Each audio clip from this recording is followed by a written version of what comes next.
So back to some Wall Street news and Disney, with all the technical difficulties they had getting people to the site to sign up for this new Disney Plus streaming fare.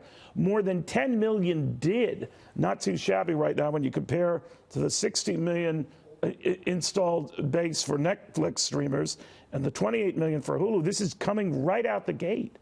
Not too shabby. After the bell co-host, Connell McShane, first off on that. That's remarkable. Not too shabby at all. You're right. Those are domestic U.S.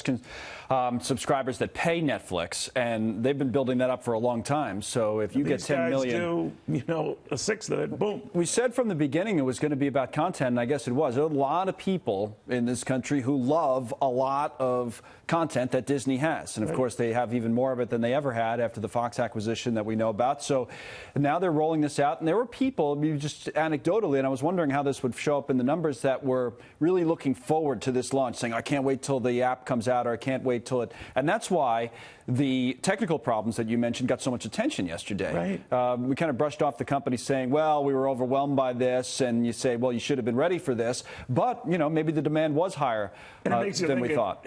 The 10 million with all of that, it could have been 15, could have been 20 million. We'll get some figures in the future days here.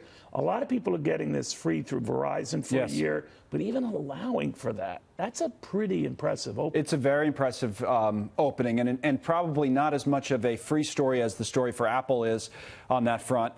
They're giving away almost, well, it seems like a lot more of their subscriptions, because anybody who buys an iPhone, anybody who buys an Apple TV console, anybody who buys a laptop is getting it for a year, whereas Disney, you would think, has more paid subscribers, and this is a good number to get, especially when you think about how they build from here, because they have all these options now where you can bundle it together with ESPN Plus and Hulu. And Hulu, as you mentioned, already at only at 28 million, I guess is the way to put it, versus the 10 million. But put it all together, and Disney's in a good spot to build off it. I mean, it's funny how quickly the story can change, because yesterday everybody was talking about the fact that if you went and you clicked on it, you were getting some of these error messages and the like. But now, people quickly get over that if you have the content and the buzz starts to build. Now you hear, well, 10 million people signed up for this, maybe I should, and we'll see how the next few days sort of feeds on its own. Apple will have its own streaming service. In the meantime, it's in talks to add the former HBO CEO Richard Blepler to be a producer in that lineup. I mean, that would be an incredible get. All about content here.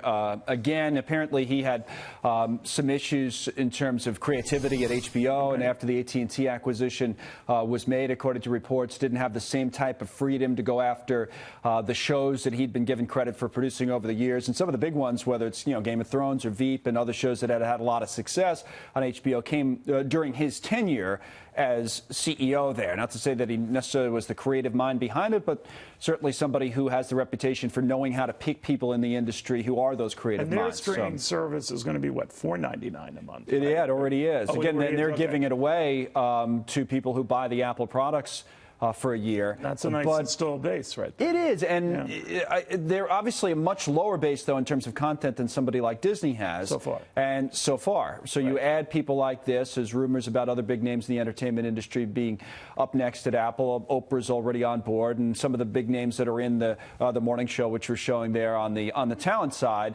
You have 4 dramas out there right now, and it's a place where you start, and people who are already in that ecosystem that are Apple people will say, yeah, sure, I'll try it out for a year.